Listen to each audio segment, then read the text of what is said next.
जो press conference बुलाने का मकसद ये है कि जलसे ये मिलादुन्नबी मजलिस बचाओ तहरीक के ज़ेर एहतमाम 33वां जलसे रहमतुल आलमीन सल्लल्लाहु अलैहि वसल्लम मुनक़िद किया जा रहा है। और ये जलसा जो है गवर्नमेंट जूनियर कॉलेज चंचलगुड़े पर मुनक़िद किया जा रहा है।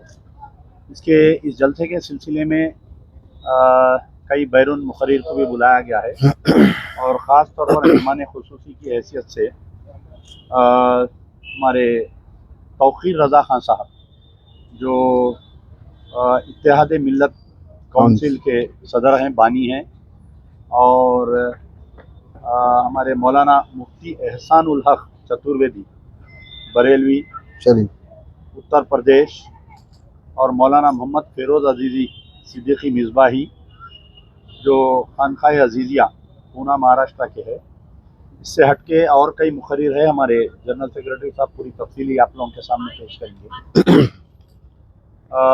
ये जलसा जो है तकरीबन 33 साल से किया जा रहा है।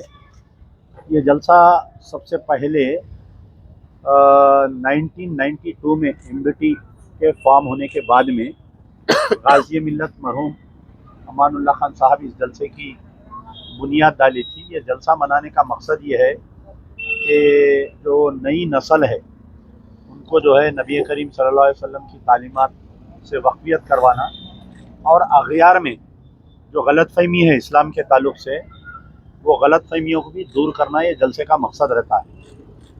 और एक बात ये है कि ये जलसा जिस वक़्त पहला जलसा जब हुआ था तो गाज़ी मिल्लत मरहूम अमानुल्लाह खान साहब के साथ में मरहूम जहांगीर पहलवान साहब और मरहूम ग़ुलाम रसूल मास्टर बलियावी साहब, ग़ुलाम रसूल मास्टर, तो ये जो ख़दीम जो मजलिस इत्तेहादुल मुस्लिमीन के लोग थे वो गाज़ी मिल्लत के साथ थे ये जलसे के बानी। अब तकरीबन देखिए 33 साल का अरसा गुजर गया है जलसा होके और ये 33वां है। और मैं अमजदुल्ला ख़ान को इस बात का एज़ाज़ है कि तकरीबन 25वां जलसे का मैं मोतमद हूँ, यानी सेक्रेटरी हूँ रिसेप्शन कमेटी की।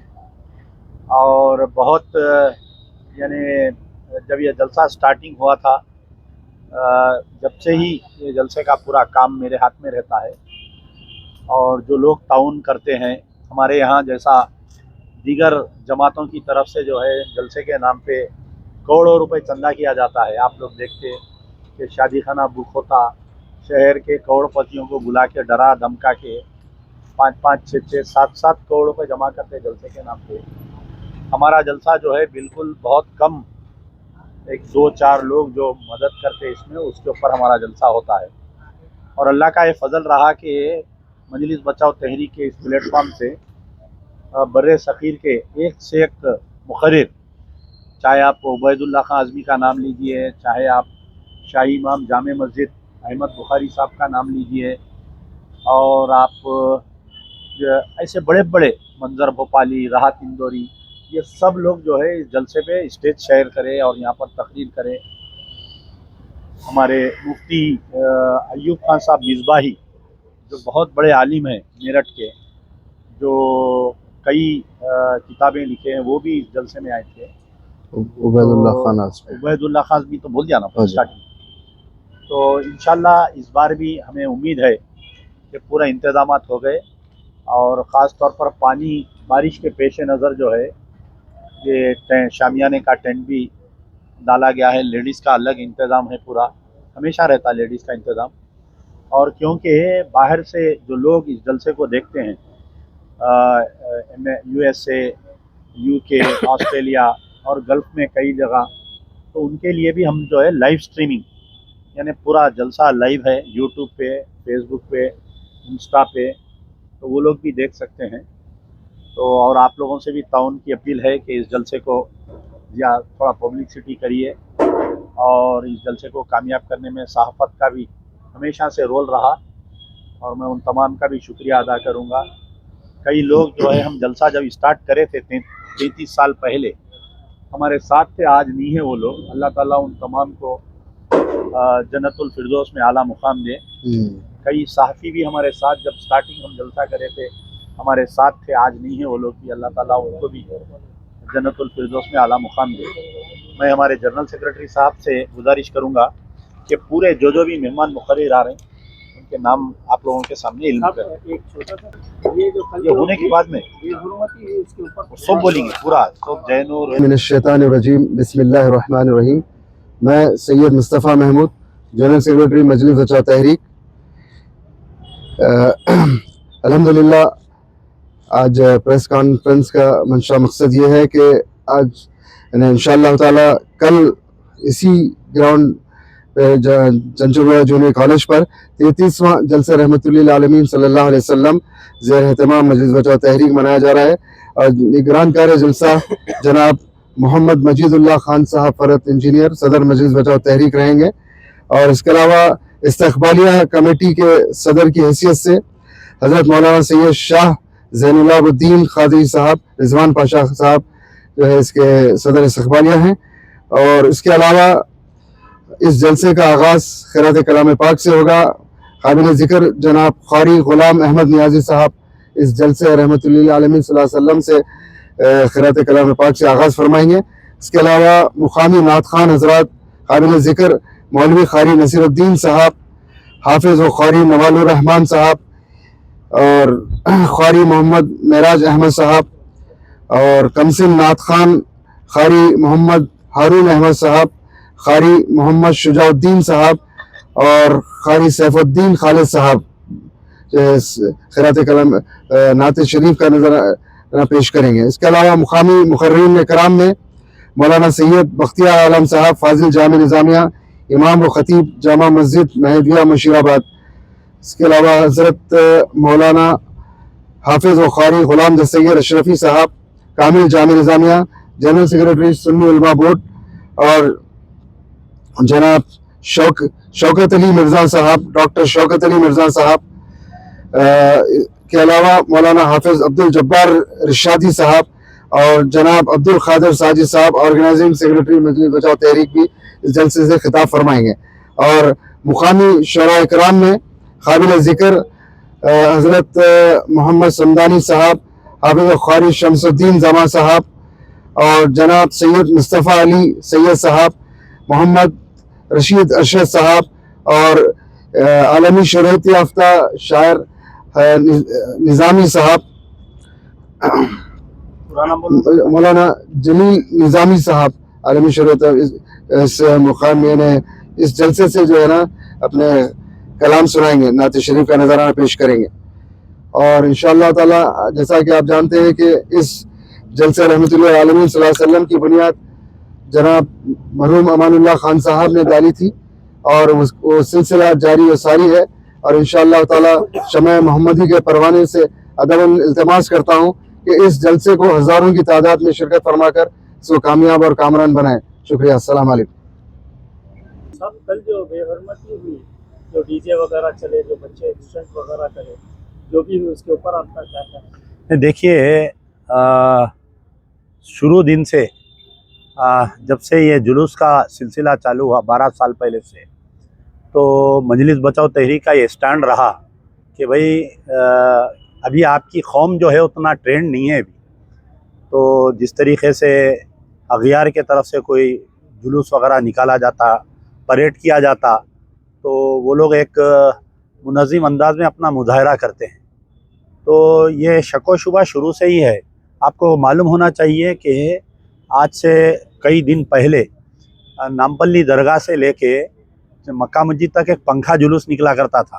मक्का मस्जिद से नामपल्ली तक निकलता था। अच्छा, मक्का मस्जिद से नामपल्ली तक पंखा जुलूस बोल के तामीर मिलत वाले निकालते थे, शायद मैं समझता हूँ।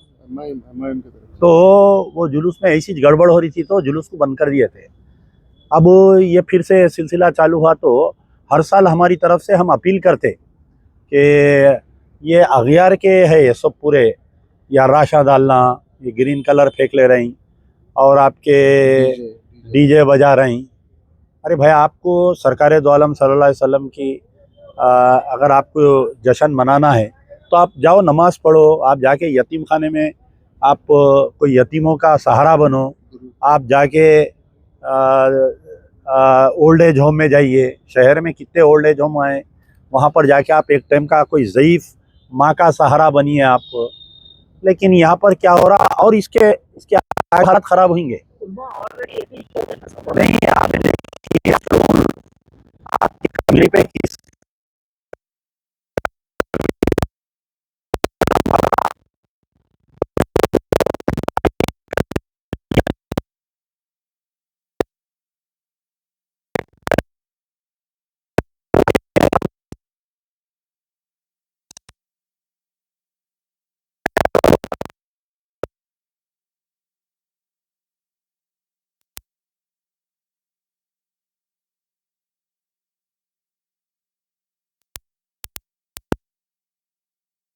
कि उसकी सही तहकीकात की जाए कि वो डीजे कौन लाए, कौन ऑर्गेनाइज करे, इसमें किसका हाथ था, क्या इसको कोई फ़िरका वाराना कोई रंग देना चाह रहे थे क्या।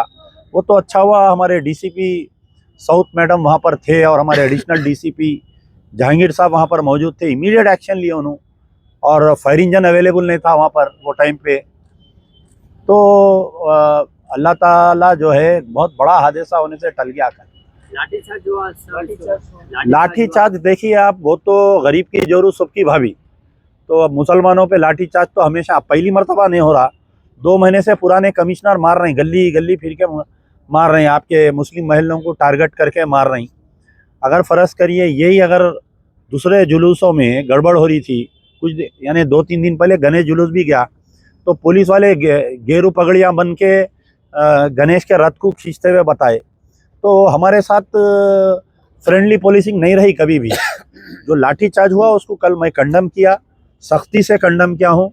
साबिक़ में भी जो 2 महीने से जो पुराने शहर के गलियों में जो पुलिस वाले घुस के बच्चों को मार रहे थे, अरे भाई आप काउंसलिंग करो। आप देखिए क्या रात में ही जगने वाले ही क्राइम करते, क्या बताइए आप। दुबई में आप जाइए, मैं रिसेंटली दुबई गया, रात भर दुबई खुला रहता। आप मुंबई जाइए, रात भर मुंबई खुला रहता। चंडीगढ़ जाइए आप, रात भर चंडीगढ़ खुला रहता। आप दिल्ली जाइए, दिल्ली में एक से एक पॉश एरिया खुले रहते रात भर। लेकिन वहाँ कोई ऐसा जराइम नहीं हो रही, क्राइम नहीं हो रही। आप लाके ओल्ड सिटी को कहीं को टारगेट कर रहे हैं। रात में होटल खुली रही तो गड़बड़ होती। आप जो है बंडी वाले को तंग कर रही।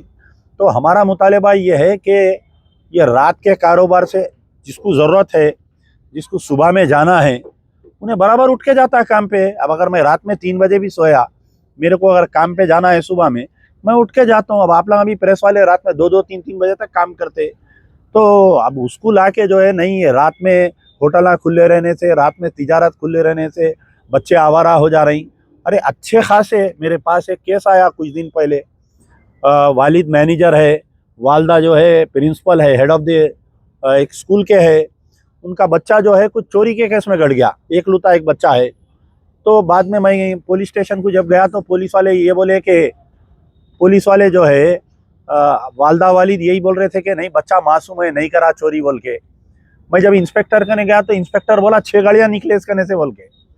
तो ज़रूरी नहीं है कि गरीब का ही बच्चा आवारा होना या पैसे वाले का ही बच्चा जाके अल्कोहल पीना बोल के। तरबियत आप कितनी भी अच्छी दी, अगर उसकी किस्मत ख़राब है तो क्या कर सकते हैं बताइए आप।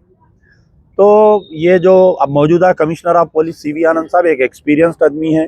कल जो लाठीचार्ज हुआ, कौन ऑर्डर दिया, कौन करा, उसके ऊपर तहकीकात करना चाहिए। कमिश्नर साहब का कल स्टेटमेंट आया कि लाठीचार्ज करे ही नहीं हुआ। किसका? कमिश्नर साहब का स्टेटमेंट। नहीं, अबे देखिए कमिश्नर तो बोलेंगे ना। इससे पहले मक्का मस्जिद में जो है नारे मारते हुए एक जना घटा था, जय सिया राम बोल के, पागल है बोल के छोड़ दिए उसको। फिर उसके बाद में परसों बुरखे में एक गैर मुस्लिम औरत घटी। अगर फ़र्ज़ करिए कोई गणेश में एक मुसलमान औरत अगर बट्टू लगा के जाके कुछ तो भी करते हुए हरकत घटती तो आतंकवादी बना देते। वो एक पागल अभी तक है जेल में अंदर, और आपके एक बेचारा दिमागी तवाज़ुन ठीक नहीं है उसका। उसकी वालदा पुकार पुकार के बोल रही, तो गलती से उन्हें वहाँ मंदिर के चबूतरे पर बैठा हुआ था, क्या हुआ नहीं मालूम, एक बहाना बना के एक हंगामा क्रिएट करे। 4 दिन तक वहाँ धरना होते रहा, रास्ता बंद करके गेटा लगा के पुलिस वाले उनको धरने की इजाज़त दिए। उन्हें अभी तक जेल में है बोल के सुना मैं। तो पुलिस वाले तो ऐसे ही बोलते ना। पुलिस भागम दौड़ी करे उसमें जो है, जो गरीब लोग कुछ सामान वगैरह बेच रहे थे, बंडिया वंडिया भी तकरीबन लोगों का जो ऐसा है जुलूस है, बाहर से लोग आ रहे हैं देखने बोल के। कई लोग जो है छोटे छोटे बंडियां ठेले लगा के कारोबार कर रहे थे। बहुत सारे लोग कल फ़ोन करे भाई हमारा सामान लूट लिए, कोई बोल रहा हमारा बंडी फेंक दिए, कोई बोल रहा पुलिस वाले मारे हमारे को। एक मियाँ बीवी दोनों जने जा रहे थे कहीं से, पुलिस वाले मार रहे तो बेचारी बीवी पीछे बैठ के फतेह शाह नगर में कहीं बच्चों को मार के हकाल रहे थे गधे पुलिस वाले। बीवी पीछे से वीडियो ले रही हो, पुलिस वाले मार रही सो, उठा के उसकी गाड़ी पे लकड़ी मार दिए पुलिस वाले। नो डाउट पुलिस पे प्रेशर बहुत है ड्यूटी का, पुलिस वाले जो है बहुत बेहतरीन काम करे। ये पूरे गणेशा उनको 8 घंटे की नौकरी के बजाय 24 घंटे की नौकरी करे, पर फ्रस्ट्रेट हो जा रही। थोड़ा ये फ्रस्ट्रेशन ज़रा कम करना, पुलिस वाले फ्रस्ट्रेट हो जा रही, गाली गलौज कर दे रही, बात करते ही आंख पे आ जा रही। एसआईओं की तो ये हालत है, ओल्ड सिटी में ऐसे एसआईओं को डाल रही, ना उन्होंने ओल्ड सिटी की तारीख से वाकिफ़ है, ना उन्होंने तमीज़ तहजीब से वाकिफ़ है, ना उनको उर्दू बात करने आ रहा। पहले तो भी आंध्रा था, आंध्र प्रदेश था तो हम आउट लेते थे, अरे तेलंगाना अलग हुआ तो अपने ज़बान के लोग आएंगे बोल के। मैं चैलेंज कर रहा हूँ, साउथ जोन में जितने south zone, south east zone, south north zone और जितने भी पुलिस स्टेशन है हैदराबाद के, अगर 120 पुलिस स्टेशन में बमुश्किल मैं समझता हूँ 4 या 5 इंस्पेक्टर जो उर्दू में बात कर सकते। अगर मैं फ़ोन करा यवंडी सर, चपंडी सर बोलते ना, इंग्लिश से यारी उन लोगों को बात करना। कल मैं एक इंस्पेक्टर से बात करने के लिए मेरे को 4 वक्त फ़ोन मिलाना पड़ा, ना उसको उर्दू आ रही ना उसको इंग्लिश आ रही। अब मैं क्योंकि मेरा सेकंड लैंग्वेज तेलुगु, उन्होंने क्या बोल रहे हैं मैं समझ रहा हूँ, तो फिर मैं मजबूरन मेरे ड्राइवर को फ़ोन दिया, तू बात कर भाई समझा बोल के। तो ऐसे तो हालात है। थोड़ा पुलिस में जो है जिसको भी पोस्टिंग कर रहे हैं यहाँ पर ओल्ड सिटी में, थोड़ा सब्र वाले को, थोड़ा जिगर वाले को, थोड़ा पुराने शहर की तारीख से वाकिफ़ रहना उन्हें, कि यहाँ पर मिलाद का जुलूस निकलने वाला है, कौन बच्चे डीजे ला रहे हैं एरिया में। अब आप बताइए, वो डीजे जहाँ से निकला अगर पुलिस वाले मार के वहीं अगर उसको राइट कर देते या वहीं सख्ती करके रोक देते तो उन्हें 4 मीनार तक नहीं आता ना। खुदा ना खास्ता अगर कुछ हो जाता कल वाक़या तो पूरी कौम बदनाम हो जाती। अरे एक तुम्हारे तालीमात ये है क्या बोल के बात आती। अब मैं अपील कर रहा हूँ, लोग नहीं सुन रहे, मैं तो नहीं सुनते, थोड़ा ज़रा सख्ती भी करना पड़ता बाज़ वक़्त लोगों के साथ। अब ये राज सिंह का बयान भी आ गया इसके ऊपर, क्या बोल के? ये आपके नबी सल्लल्लाहु अलैहि वसल्लम की सीरत ये से क्या बोल के हो रहा है? नहीं, अब आप देखिए, ऐसा है, राजा सिंह की हालत ये है कि वो पागल खाने से रिटर्न कैंडिडेट है, वो वहाँ पर भी इलाज नहीं है उसका बोल के चला दिया डॉक्टर हाँ उसको। तो राजा सिंह अब क्या बयान दिया, क्या करा, पुलिस है, अगर उन्हें ऐसे बयान दे रहा तो आप कंप्लेंट करिए, एक्शन लेंगे उसके ऊपर। एक्चुअली ही उन्हें क्या है, पार्टी में डिसोन हो गया उन्हें। Raja Singh BJP party office को नहीं जाता, कोई उसको पार्टी मीटिंग में नहीं बुलाते, अमित शाह के जलसे में उन्हें स्टेज पे नहीं रहता, प्राइम मिनिस्टर आए तो मोदी, तो उन्हें क्या है, अपनी अकेली लड़ाई लड़ ले रहा। तो हर थोड़े दिन को उन्हें फेम होने, हेडलाइंस में रहने, और अल्लाह अच्छा रखे हमारे यूट्यूबरों को, हमारे फेसबुक जर्नलिस्टों को 3-3 बार डालते हैं उसका बयान। थोड़ा इग्नोर करना अपन भी उसको, बैगन को बोलो बोल के अपन भी इग्नोर करे तो उन्हें खामोश पड़ जाता उन्हें।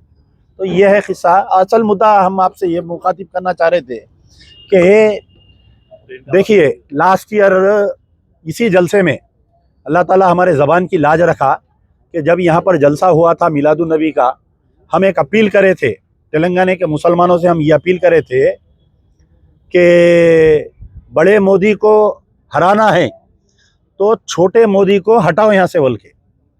हमारा नारा था, बड़े मोदी को हटाना है तो यहाँ से छोटे मोदी को हटाओ। तो अल्लाह ताला हमारे ज़बान की लाज रखा कि छोटे मोदी का तो सफाया हो गया, बड़ा मोदी कमज़ोर हो गया, कमज़ोर हो गया, शेर बुढ़ा हो गया समझो आप। तो अब ये है कि बड़ी उम्मीदों के साथ बड़े एक जनों को औलाद होती, 15-20 साल के बाद में औलाद होती, वो बच्चा बहुत बड़ा हो के ऐसा बदतमीज़ हो जाता, बाप को गाली देता, माँ को गाली देता। तो अब ये हम भी जो है मुसलमान दुआएं करके, मिन्नता करके, हमारे मस्जिद की हर कमेटी वाले सुबह फजर में निकल के घरों पे खटके मार के मुसलमानों के वोट कांग्रेस को दिलाए। अब कांग्रेस के जो चीफ मिनिस्टर है हमारे रेवंत रेड्डी साहब जो है, उनसे पूरे 9 साल हम लोग लड़े केसीआर से, उन्होंने सीएम बने। सो मैं समझता हूँ एक थोड़े दिन में, 15-20 दिन में, किशन बाग में जो सरदारजियों का झंडा जला के जो राइट्स हुए, 4 आदमी को पुलिस वाले अंधाधुंध फायरिंग करे, एक मासूम बच्चा मर गया, एक लेडी जो है प्याज लेते हुए अपने दरवाजे में ठहरी हुई थी, उन्हें शहीद हो गई, एक मौलवी साहब नमाज पढ़ा के कोलेटरल केस डाल के तकरीबन 160-170 3 महीने बच्चे। फिर उसके बाद मुस्तफ़ा फैली करके जिंदा जला दी। आज तक खाना लाम चलते गया आखिरी में ये तो इसमें 9 साल कभी दूसरी चीज इलेक्शन में तक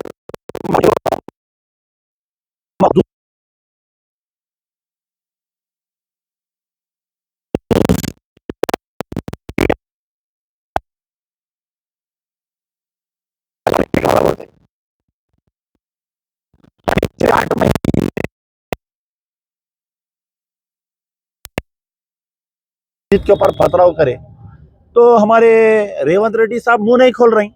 जैनूर का इतना बड़ा फिसाद हुआ, यानी मैं तो बोल रहा हूँ वो गुजरात पार्ट 2 है। वो अब कोई बोल रहा 15 करोड़ हुआ, कोई बोल रहा 16 करोड़ हुआ। मेरे पास जो रिकॉर्ड है कम से कम 200 करोड़ का नुकसान हुआ। नुकसान का छोड़िए आप, लेकिन वहां पर जो नंगा नाच हुआ, आप बताइए कि एक टेलीफोन यानी फोन टाइपिंग हुआ तो रेवंत रेड्डी साहब जो है 11 पुलिस वालों को अंदर कर दिए, जेल में सड़ रहे वो लोग, आईपीएस ऑफिसरों को अंदर कर दिए। एक हीरोइन को तंग करे बोल के, वाईएसआरसीपी पीरियड में एक कोई फिल्म की हीरोइन को तंग करे बोल के आज जो है चंद्रबाबू नायडू की गवर्नमेंट जो है 4 आईपीएस ऑफिसरों को वो कर दी। जैनूर में हमारे कुरान के साथ बेरुमती हुई, लेकिन सुप्रिटेंडेंट ऑफ पुलिस को अरे सस्पेंड करना तो दूर की बात, ट्रांसफर तक नहीं करे। आंध्र प्रदेश में एक फिल्म की हीरोइन को तंग किए बोल के कोई वाईएसआरसीपी के एमएलए जो जगन का करीबी था, उन्हें जो है मुंबई की एक एक्ट्रेस के खिलाफ में बगैर केस रजिस्टर करे उसको मुंबई से अरेस्ट करके लाके उसको जो है यहाँ पर टॉर्चर किए, उसके ऊपर ब्लैंक चेकों पे साइन लिए, 3 साल पुराना केस निकाल के 4 आईपीएस ऑफिसरों को सस्पेंड कर दिया और उनके ऊपर क्रिमिनल केस डाले। हमारे लिए कुरान जो है मुसलमानों के लिए, यानी अगर मेरे को जान भी देना पड़ा तो मैं जान देके जो है कुरान की बेरुमती को रोकता हूँ मैं। और इस गुनहगार आंखों ने ये देखा कि 4 मसाजिद पे जैनूर पे हमला हुआ। अब हमारे कांग्रेस के अखिलती कायदीन का ज़मीर इतना मर गया इनका कि ये लोग जो है बीआरएस के पीरियड में बड़े बड़े दावे करते थे, बयानात देते थे, मुसलमानों चीफ केसीआर को पछानों के रोज एपिसोड्स आते थे, बड़े बड़े धरने देते थे ये लोग। कम से कम ये लोग अपने गांधी भवन में काली पट्टी बन के जाना था जैनूर के फिसाद के बाद में कि we are Muslim, we are protesting against the desecration of Quran बोल के बोलना था। चलिए, कांग्रेस के ये है जो 9 साल तक जो उलमा मशाइखीन बीआरएस के जुल्म पर खामोश थे, अचानक से पासा बदल गया कि रेवंत रेड्डी साहब बचपन के दोस्त हो गए अकबरुद्दीन ओवैसी साहब के, और रेवंत रेड्डी साहब जो है वो बेचारे क्या करने वाले हैं अल्लाह को मालूम। क्या अलग कांग्रेस बनाने वाले हैं उन्होंने नहीं मालूम मेरे को।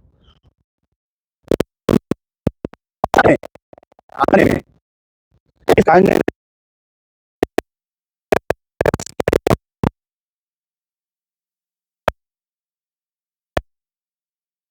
जो मजलूमों की आवाज उठाने वाले असदुद्दीन ओवैसी है, तो उनके 7 एमपी क्या कर रहे हैं भाई? क्या कांग्रेस के 7 एमपी गूंगे बहरे हैं क्या? बताइए आप। एक चीफ मिनिस्टर अपने खुद मेंबर ऑफ पार्लियामेंट को जलील कर रहा उन्हें। और राहुल गांधी जो है, हिंदुस्तान में कहीं भी कुछ भी वाकया हुआ, बीजेपी रूल्ड स्टेट में दलितों के साथ कोई वाकया हो रहा तो फौरी भाग रहे हैं वहां पर जाके मासूम मासूम बच्चों के सरों पे हाथा रख के ये राहुल गांधी और प्रियंका गांधी फोटोस ले रही। और ये हमारे शायर इमरान प्रतापगढ़ी साहब जो है रो रो के गजला गा रही, वहां पर शेर शायरी कर रही। यहाँ तेलंगाना में 22 वाकयात हो गए ना साहब अभी तक। ये 22 वाकयात में ना राहुल गांधी मुंह खोल रही, ना हमारे प्रियंका गांधी मुंह खोल रही, ना हमारे रेवंत रेड्डी मुंह खोल रही, ना हमारे इमरान प्रतापगढ़ी साहब मुंह खोल रही। बताइए, अखिलती पूरे कांग्रेस के अखिलती डिपार्टमेंट के आप चेयरमैन हैं। आपके गमजदा शेर शायरी सुन के कई मुसलमान वोट डाले कांग्रेस को। कांग्रेस एक उम्मीद की किरण समझे हम लोग, लेकिन कांग्रेस का ये हाल है कि कल तक जो आपको आरएसएस की चड्डी बोला, मुझे आज भी याद है कि संगारेड्डी के आगे एक मुकाम पे असदुद्दीन ओवैसी तकरीर करे थे। कोई तामीर मिल्लत के एक साहब एक किताब लिखे थे 10-15 साल पहले कि कांग्रेस आरएसएस की अम्मा है। वो किताब हाथ में पकड़ के वो किताब के ऊपर जो है पौन घंटा तकरीर करे। अचानक जैसा कांग्रेस जीतते इनको कांग्रेस इन्हों बेस्ट फ्रेंड हो गए, इन्हों गुड एमपी हो गए इन्हों। तो क्या आवाम कान में बीड़ी रख लेके बैठी? क्या बताओ आप, क्या आवाम सोशल मीडिया नहीं देख रही क्या?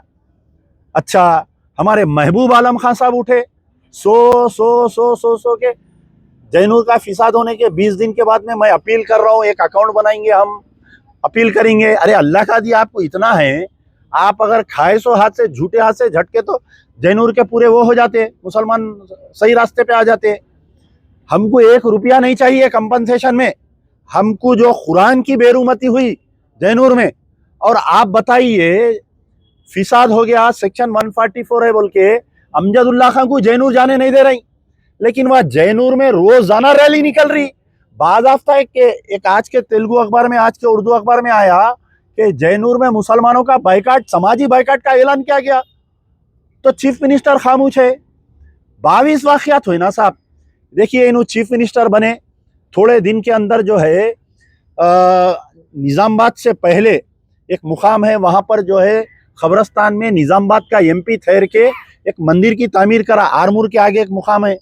फिर उसके बाद में निज़ामाबाद में और एक वाकया पेश आया, जिस दिन राम मंदिर की इफ्तिदा थी कामा संगारेड्डी के आगे 2 मुकामात पे वहां पर वाकयात पेश आए।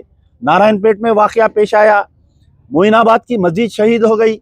आज तक चीफ मिनिस्टर खामोश, चीफ मिनिस्टर के सियासी जो अखिलियतों के ऊपर जो एडवाइजर है मोहम्मद अली शब्बीर साहब खामोश, पूरे 5 चेयरमैन पूरे खामोश। तो ये क्या हो रहा है, क्या कांग्रेस में समझ में नहीं आ रहा। क्या मुसलमान जो है राहुल गांधी की कांग्रेस को वोट दिए, मुसलमान सोनिया गांधी की कांग्रेस को वोट दिए, मुसलमान प्रियंका गांधी की कांग्रेस को वोट दिए, मुसलमान रेवंत रेड्डी की कांग्रेस को वोट नहीं दिए।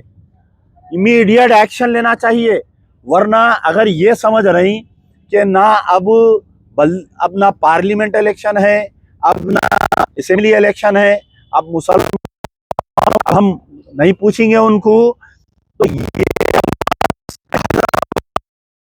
सोशल मीडिया कश्मीर में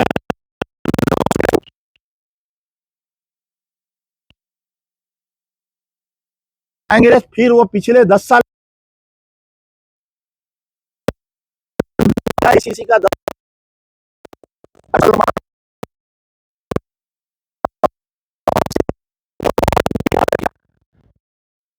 फसाद हुआ, नुकसान हुआ। हम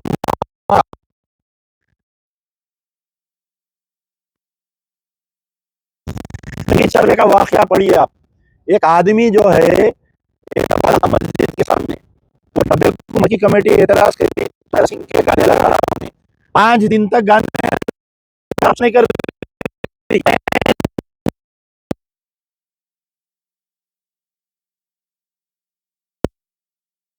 निकल के बातें करे, तो उसका एक वीडियो बना के वायरल करके लोगों को जमा करके फिसाद करे। तकरीबन 38 मुसलमान बच्चे पूरा रमजान जेल में रहे मेरे भाई, पूरा रमजान। कुछ देर के लिए आंख बंद करिए, अगर आप जेल में हैं, आपके घर में, आप बताइए आपकी वालिदा के ऊपर क्या गुजरती, आपके वालिद पे क्या गुजरती। एक एक घर के 2-2, 3-3 बच्चे जेल में रहे। तो ये रेवंत रेड्डी एक मुंह नहीं खोले, ये मोहम्मद अली शब्बीर मुंह नहीं खोले, ये फहीम कुरैशी मुंह नहीं खोले, ये अजमतुल्लाह हुसैनी मुंह नहीं खोले, ये हज कमेटी के चेयरमैन खुसरो पाशा हुसैनी मुंह नहीं खोले। अरे जैनूर से निजामाबाद से कितनी दूर है साहब, उर्दू अकेडमी के चेयरमैन है ना वहां पर, पुराने कांग्रेस के लीडर है, उन्होंने क्यों खामोश बैठे हुए हैं। एक मासूम लड़की का बोधन में रेप हो गया, एक सिटिंग कारपोरेटर उन्हें रेप भी करा, उन्हें बाहर भी आ गया। अरे यहाँ तो जैनूर में कुछ ऐसा वाकया ही नहीं हुआ, वो एक्सीडेंट है, वो लाल गाड़ी से मार के गए बोल के पूरे आई विटनेस बोल रही। एक पूरा मंसूबा बना के इसका रेप हुआ। बताइए हिंदुस्तान की तारीख में पूरे रेप का रिकॉर्ड निकाल के देखो, क्या 50 साल की औरत का कोई रेप करता? बताइए आप, कहां पर है सीता का? मुसलमान महफिलों में आके बैठ बैठ के पल्ला ओढ़ के इमाम जामिना बना के जाते थे। ये इन्हू जाके गांधी भवन में, इन्हू जाके गांधी हॉस्पिटल में जो स्टेटमेंट देने के बाद में फ्लेयर अप हुआ वो फिसाद। इन्हों जाके वो झूठी कहानी को एसेंट करे अच्छी होगा ना।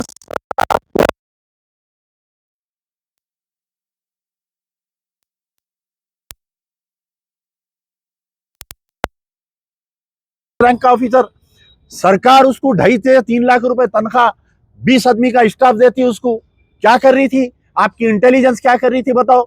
What was Shivdhar Reddy IG intelligence doing? ये क्या जैनूर में बड़ा फिसाद होने वाला है बोल के क्यों नहीं बोले उन्होंने सीएम को? क्यों नहीं पैरामिलिट्री फोर्सेस को डाले? जब बंद का ऐलान करे कल कते पूरा तेलंगाना बंद कते।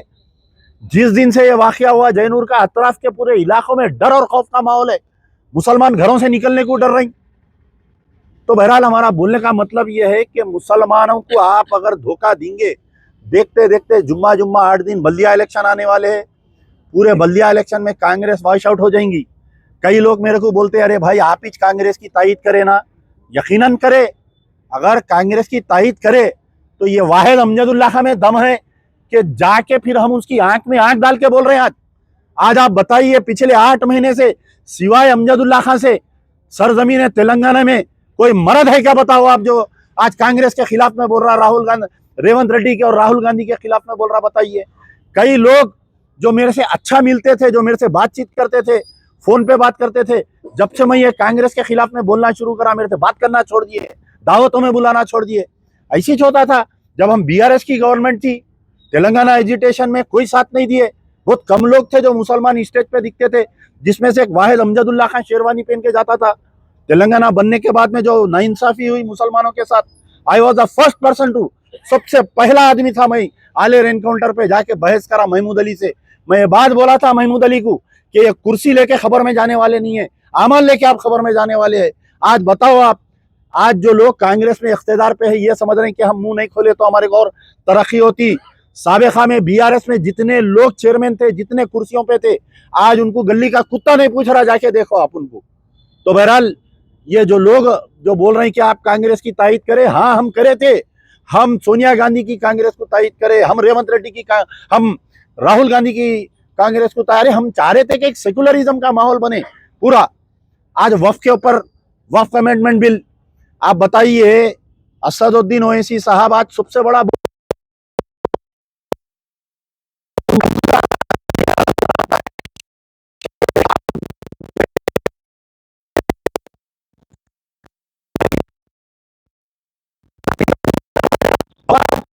वक्फ बोर्ड, दरगाह हजरत हुसैन शाह वली रहमतुल्लाह अलैह की जमीन जो तबाह करा लगड़ा पार्टी राजगोपाल, उसको लेके जाके आपका एमएलए टिफिन खिलाया नहीं खिलाया? बताइए। ये एनटीपीसी एचटीपीसी को कौन दिए? दरगाह हजरत इसाक मदनी रहमतुल्लाह अलैह की जमीन। आप जब वक्फ बोर्ड मेंबर थे नहीं थे? बताइए आप। पहाड़ी शरीफ बाबा शरफुद्दीन रहमतुल्लाह अलैह की 1700 एकड़ जमीन में से 700 एकड़ जमीन जो एयरपोर्ट को दिए, आप जब वक्फ बोर्ड के मेंबर थे नहीं थे? बताइए आप। महेश्वरम मंडल में आज 2500 गज जमीन, जहां पर रेवंत रेड्डी फ्यूचर सिटी बनाना चाहते हैं, वो वक्फ बोर्ड की जमीन है। बताइए आप वक्फ बोर्ड के मेंबर है। कभी आप पूरे 94 से लेके 2024 तक एक मर्तबा डिसेंट नोट नहीं करे, और आज आप बोल रहे हैं कि वक्फ बचाओ बोल के। तो ये जितने लोग इनका साथ दे रहे हैं, सबसे बड़ा अफसोस ये है कि मौलाना खालिद सैफुल्लाह रहमानी साहब, आप जो है कोई मजलिस इत्तेहादुल मुस्लिमीन के इब्तिदाई के सदर नहीं हैं। आप जो है पूरे ऑल इंडिया मुसलमानों की नाक आन शान बान है आप, और आप जो है एक वक्फ के लुटेरे के साथ आप स्टेज पे बैठ रही। अफसोस हो रहा हमारे को देख के। आप जो है चीफ मिनिस्टर को बुला के अपनी किताब की रस्में इजराया कर रही। वो चीफ मिनिस्टर जिसकी सदारत, जिसकी रूल में 22 फीसदात हुए, मस्जिद शहीद हो गई, वो शख्स मुंह नहीं खोल रहा, आप उसके हाथ से के अपनी किताब की रस्में इजरा। क्या मैसेज दे रहे हैं आप मुसलमानों को? बताइए आप। ये मौलाना खालिद सैफुल्लाह रहमानी और असदुद्दीन ओवैसी इज यूजिंग मौलाना खालिद सैफुल्लाह रहमानी। जब केसीआर जब सीएम था, इनको ले जाके केसीआर की गुलपोशी करके एक ये बयान दिए कि पूरे मुसलमान केसीआर को वोट देना बोल के। आप जब भी इस्तेमाल हो, आप अभी भी इस्तेमाल हो रहे हैं आप। तो क्या हिंदुस्तान के मुसलमान आपको मजलिस को इस्तेमाल होने के लिए आपको ऑल इंडिया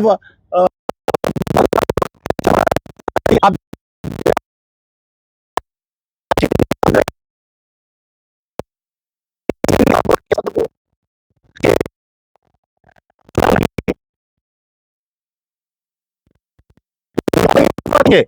अगर मौलाना खालिद सैफुल्लाह रहमानी, असदुद्दीन ओवैसी और तमाम उलमा मशाइखीन जाके चीफ मिनिस्टर चंद्रबाबू नायडू से अगर मिलते तो वो बात सही थी। आप नीतीश कुमार से मिलना था, वो बात सही थी वक्त के बारे में। आप जाके रामविलास पासवान के बेटे से मिलना था, उन्हें तो ऐलान कर दिया हम नहीं करते ताईद बोल के, तो वो बात सही थी। आप जाके अपनी किताब की रस्म इजराई के वास्ते उससे मिलके झूठ बोल रहे हैं अवाम में आके कि हम वक्फ बोर्ड के बिल के वास्ते गए हम बोल के, तो कब तक आप उल्लू बनाएंगे? आज सोशल मीडिया आ गया, आप देखिए कमेंटा पढ़िए पूरे नीचे। केसीआर जो है मुसलमानों की मुखालिफत को उन्होंने नहीं देख सके, उन्होंने सोशल मीडिया पे जो हो रही थी, जिसकी वजह यह है कि मुसलमान जिसको चाहा उसको बादशाह बना सकता है, मुसलमान जिसको चाहा उसको तख्त पर लिटा सकता है। रेवंत रेड्डी अगर ये सोच रहे हैं कि तुम मुसलमानों को धोखा देंगे, जुम्मा 8 दिन बल्दिया इलेक्शन में तुम्हारा क्या हाल होने वाला है देखो।